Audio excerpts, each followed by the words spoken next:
I want to show you a bit of the impact that this fire has had on the landscape here. Come take a walk with me and look at the charred and burned trees that we're really seeing on both sides of the road here. Terry Carlson lives here in Pelican Bay, and he says that developers were not supposed to go past this stake when doing their construction work out here, but as you can see, that is not quite what happened. Now take a look at these dead mangroves, and Terry says that that is really just scraping the tip of the iceberg here. Well, Shari, we just got here to Stockton and Brown Road in North Fort Myers, and as you can see, major police presence. We're actually going to pan over and give you a look at what we're looking at right now. Now, at this time, we don't really know what is going on here, but I did see some LCSO deputies walk by just a minute ago with some canines looking like they're going to scout and look over the perimeter of the area. And Chris, I want to step out of the way and show you this massive body of water that's hidden just north off of 41. This is the place where Cape Coral utility leaders say that to deal with the water shortage, they could be using water here until further notice. Nadine, Chris, if you look at all these boats here out in the basin, a lot of them are called liveaboards, meaning that people live on them full time.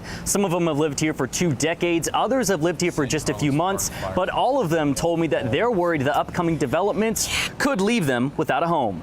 Take a look at what we're seeing here with the tire tracks and the debris going through the neighbor's yard. That's actually from where the LCSO deputy vehicle pushed against the back of the car and moved all the way to the end of the street.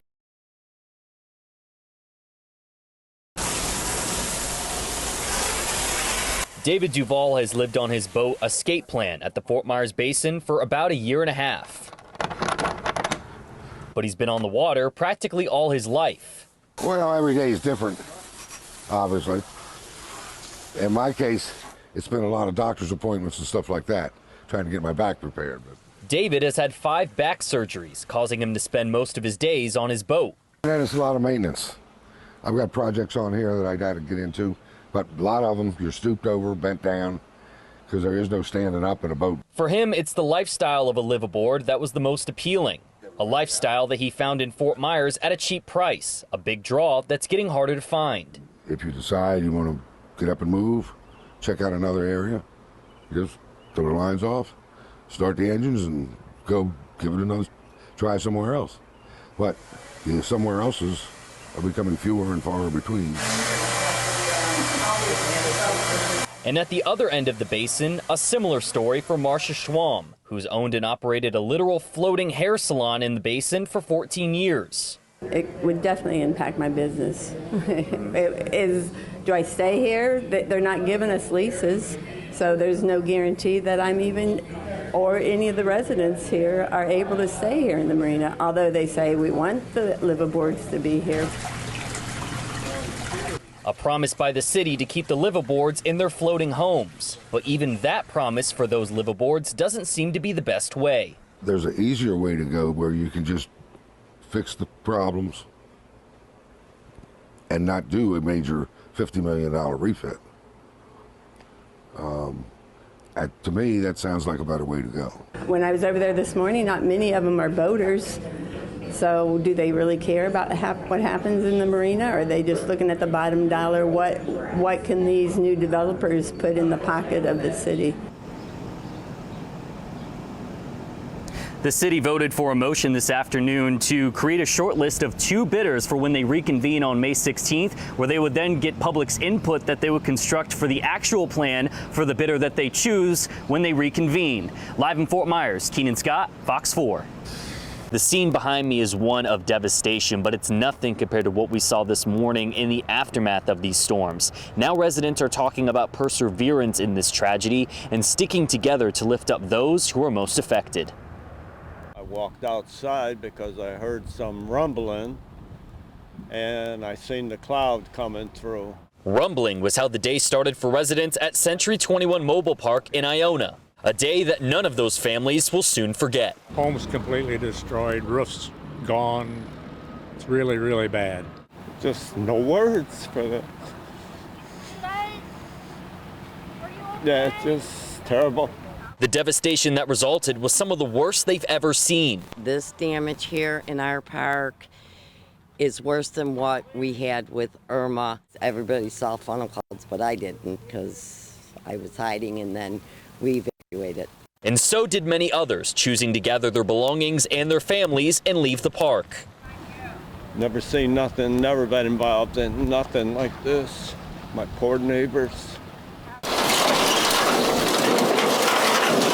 But many of those neighbors chose to stay behind, assisting Lee County's EMS and fire services with clearing the debris, fallen branches littering the ground, and huge sheets of metal wrapped around trees, stretching for as far as the eye could see. People are upset, but we're going to pull together as a community. There's no doubt in my mind. We're not going to have a clubhouse for a while. Some pretty heavy damage. That sense of community acting as the glue that holds the park together. This is a tight community, and everyone will look out for everyone that needs help. That's the way our park is. We all help each other. That's why a lot of people like to live in this park. It's a wonderful park to live in. And despite the darkness of the day, residents acknowledge that while items could be replaced, life cannot. Nothing is that valuable. Life is more valuable. And out of that darkness comes a sense of hope. God is with us. God is with us. We'll be okay. We will be okay. Lee County Sheriff Carmine Marcino says that LCSO will be on the scene in the next couple days to assist in the cleanup process. In Iona, Kenan Scott, Fox 4. This hour, still no word on whether or not anyone has come forward with information in that disturbing attack on one of our area's beloved animal neighbors. So earlier today, NOAA asked the public if someone knows who stabbed a dolphin that was later found dead off Fort Myers Beach. And that's where Fox 4's Kenan Scott is live. And Kenan, News Since 5, you actually spoke with one of the FWC members who pulled that dolphin from the water.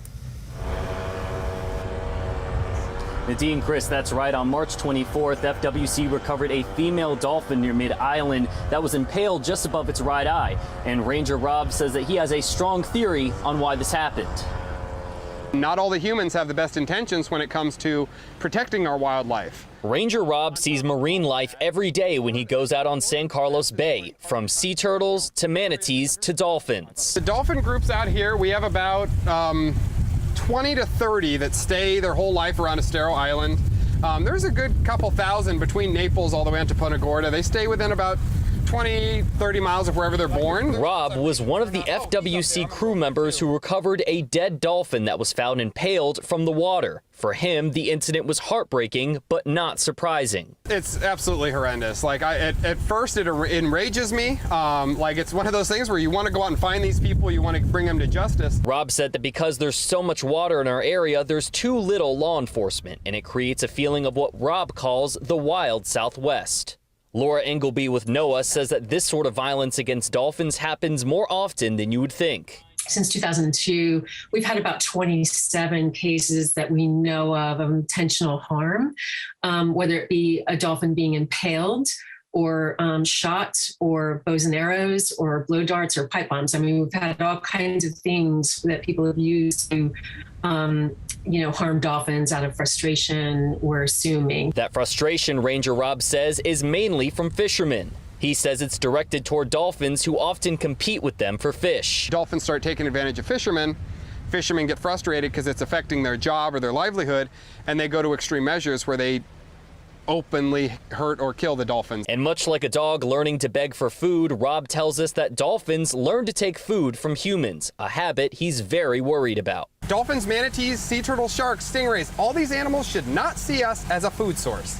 And the only way they do is if they have learned to. Now, if you have any information about this incident, you can find a link to NOAA's enforcement page on our website, fox4now.com. Live in Fort Myers Beach, Kenan Scott, Fox 4.